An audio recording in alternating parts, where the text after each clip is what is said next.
Wilburn Hargis Giles.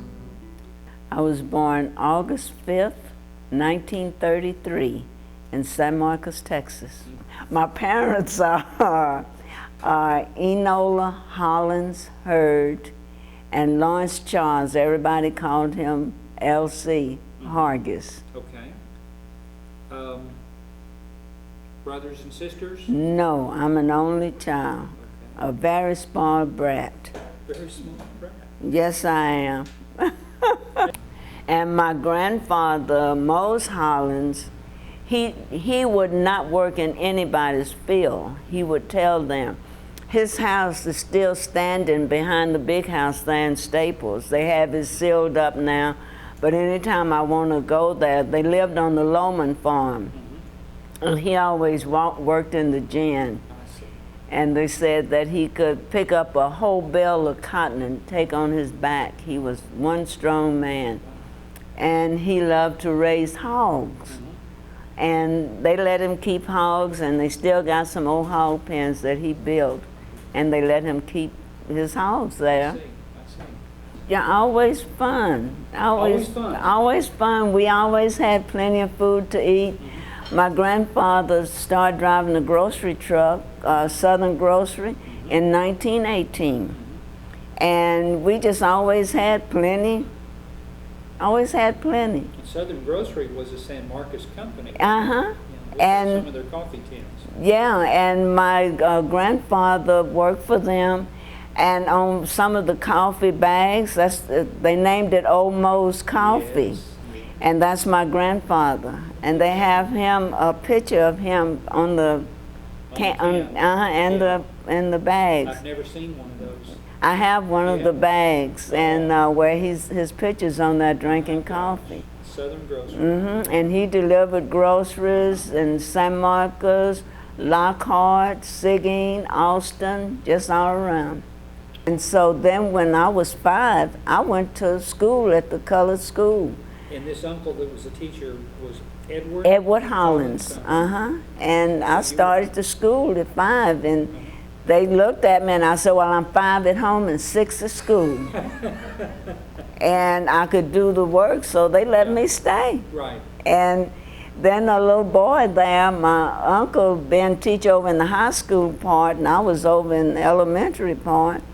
And the teacher said, asked the question, what's an island? And so the little boy behind me said, island is a bucket of water. I raised my little hand up, and I stood up. I said, island is a bucket of water. And the teacher said, no, Ollie, an island is not a bucket of water. And she tried to explain. She said, what's an island? An island is a bucket of water. She said, go get Mr. Hollins. They went and got my uncle, and my uncle came in. And she asked me again.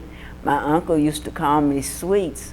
He said, now Sweets, an island, I never will forget what an island is. An island is a body of land surrounded by water. Now, what's an island? An island is a bucket of water. And he spanked me in front of the whole class. He said, now young lady, what's an island? An island is a body of land surrounded by water. So I never will forget it. And I went home and told Mama, baby spanked me, that's what we call him, baby. Baby spanked me in front of the whole class. And she really fussed at him. He better not never spank me like that anymore. So. In front of everybody.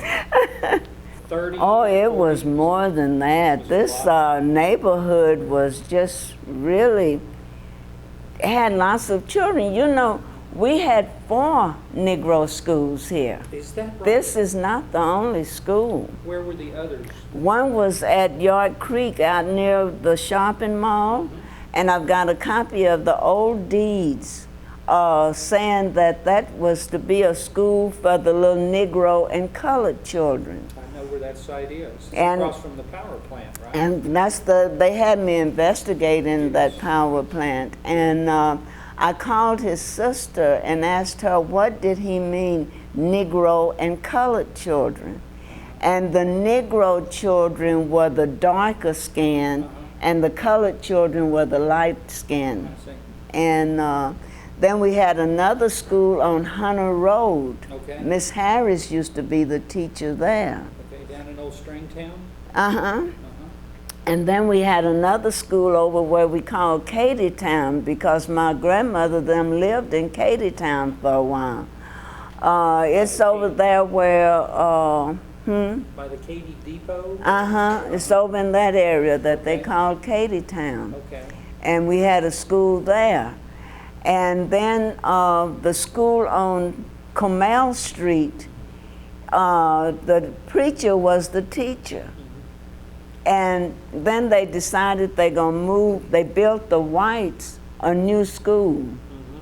And they moved the old building down. Center Street was not open all the way. And that old school sit on Fredericksburg, and between that church and between that old First Baptist church. I see. And that's where they went to school, and they had to build desks and all of that stuff in there. And then it was the Pitts family. They had a school on Hunter Road also. Yeah. And they used to teach, the classes were integrated then. Really? Because they used to teach the little Negro children, the little Caucasian children. All together. And, in that area. My grandmother had a restaurant on Center Street. And which grandmother? This your mother? That's my mother's mother. That's who I live with most of the time. Okay. And she had a restaurant because they could have the ministerial shows here and everything, and they would have conferences. Minstrels. But Minstrels, yeah. And they would have they could perform downtown, but they could not eat in the restaurants. So they would come to my grandmother's restaurant and eat. I see. And Sister Brown, we called her Sister Brown, they were in a 2-story house, and Sister Brown made up beds upstairs for them to have a place to sleep. It's kind of like a little hotel-like. I see. And they would eat at my grandmother's restaurant. You see. She had her own home laundry, and that was after we moved to Valley Street, and I'm still on Valley Street. Okay. But anyway, she had this little home laundry, and she hired 3 women, and that's how much laundry she had. I see. And the people would bring the clothes and drop them off, and Fridays they would come and pick them up. We had the Negro churches were the foundation of entertainment because it was so much in churches then. We all had our church. We belonged to Wesley, African Methodist Church, AME, Methodist Episcopal.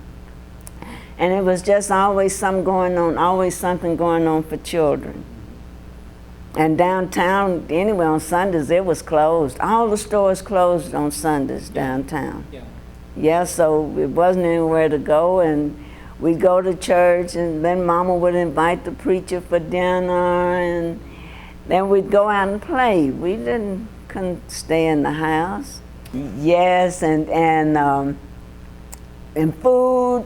Oh, my grandmother was always in the kitchen baking, and we would. And every Christmas, Mama would, old Mexican woman taught her how to make tamales. And every Christmas, Miss Etta's making tamales, and people from the compress, they would hear about it, and she would sell tamales. And we'd all sit around the old dining room table, rolling tamales, rolling tamales. It's really labor intensive. Yes, and she would buy the hog head, and she would split it open. She'd take an axe and split the head open, and she'd take the brains out, and then she'd cook the head, and she'd fry the brains with eggs. We had, ooh, no brains, they didn't look good. Some menudo? Now, we ate mostly chitlins. Okay. Chitlins. You ever had any chitlins? I've never had chitlins. You got me. I've had menudo, but not chitlins. Oh, you would love chitlins. Well, Uh-huh. That was still That was operating the in those jam. days. Yeah.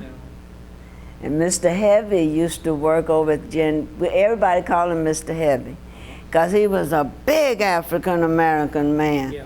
Man loved to eat, and if he heard Miss Etta was selling chicken dinners or something, he would come over there. We'd have to deliver a dinner to Mr. Heavy. And when I was in California, my grandmother wrote us a letter. Mr. Heavy was killed because the compress caught fire, and he was too big to get out the window. Oh my God. So he was killed at the compress. Oh my God. Yeah, but Mr. Heavy, we always remember Mr. Heavy.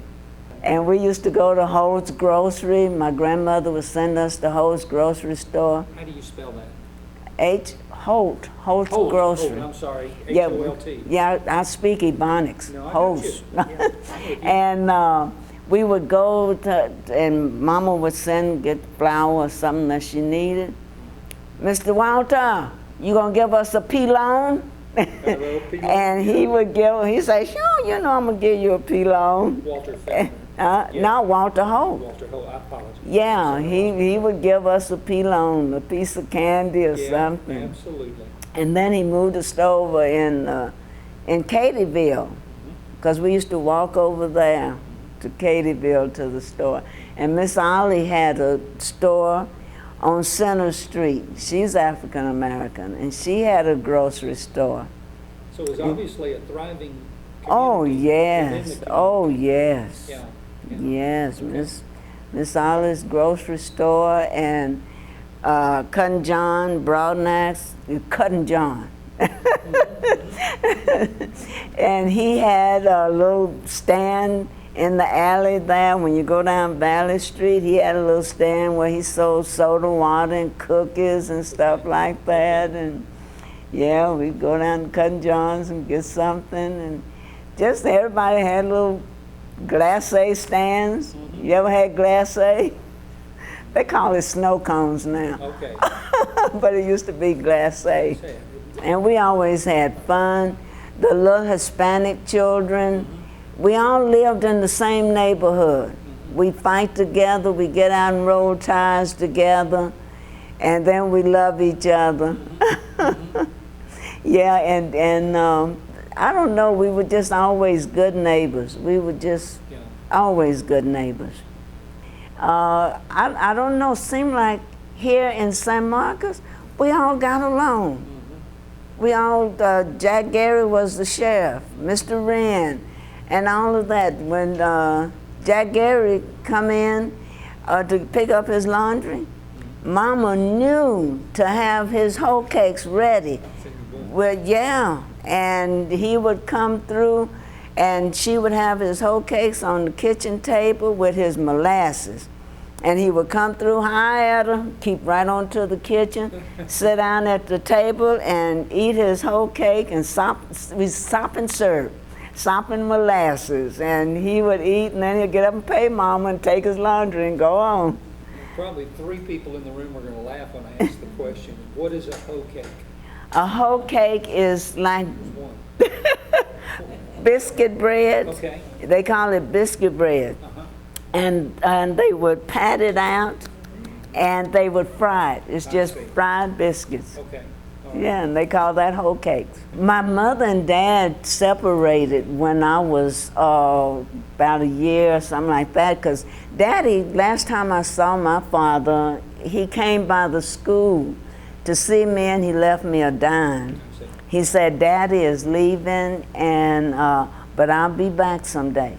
And I just wanted to tell you bye. And I went home and told my grandmother that Daddy came by the school, left me a dime. Mama said, I wished I had seen him, and I'd give it back to him. You don't need it. So Mother met this young man there because she was back home then, and she was cooking at Gary. And she met this young man, and they married, and he wanted to move to California. Military man? He wasn't. He just worked at Gary. Okay. He thought he was going to be military. Okay. So And y'all moved to we moved to California, to the Bay Area, and I was 8 years old. We drove all the way to California. My gosh.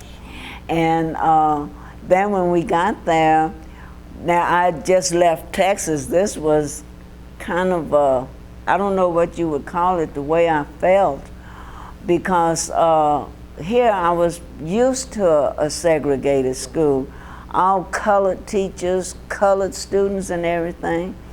And the neighborhood that we moved in California, the school that I had to go to, because I was in the, they call it low and high out there. And the school that I went to, I'm the only little colored girl in the whole school. And I look around, all these white teachers and all these white children. Lord, what's all these white folks gonna do to me? And they opened their arms and hugged me, and I realized then and there, we're no different. Yeah. We're all the same. And that's where I grew up. I came back to Texas, hey, and I get hugs from everybody. And you still do? I mean, I don't look at the color of a person's skin, I look at the person. Look at them. I was still in high school, Okay. and he came to California and stayed with my mother's and stepfather's friends. And all the little high school girls were just looking at him. And I thought, I'm gonna get that man. What was his name? Frederick Marcellus Giles. Okay. And so then, and when I finished school and everything, well, right away, you know, we noticed each other because we were living in the same apartment building. Then we had moved, and I had to go to Albany High because we lived in Berkeley, but just across the little creek there, we were in Albany, and I had to go to Albany High. Okay. And so then we married, and we had a good life together. He was so sweet. I never find another husband like him. But the man kept me barefooted and pregnant. I tell you, every time you look up, it seemed like I was pregnant. 5 children, do I understand? Yeah, but I had, okay, my first 2 were 10 months apart. And then I had a miscarriage. And then I had another one, and it's supposed to have been a twin, and one was born dead. And then I had 1, 2, 3 more miscarriages. Then I had some more.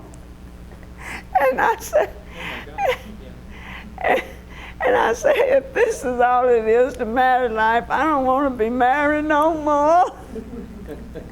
and then my mother, but you know, we were happy, and it used to be earthquakes. We got caught in a few. And so then my mother and my stepfather got sick, because my stepfather didn't want us to marry. He didn't want him around or anything. And so, and then when he got sick, he got real sick, and he wanted to come back to Texas. Okay. And I stayed on in California with my husband. Okay. And then my grandfather died, and I couldn't get to Texas to his funeral because I was pregnant again. And the doctor advised me not to travel. And so I missed that. And my grandmother had 2 sisters.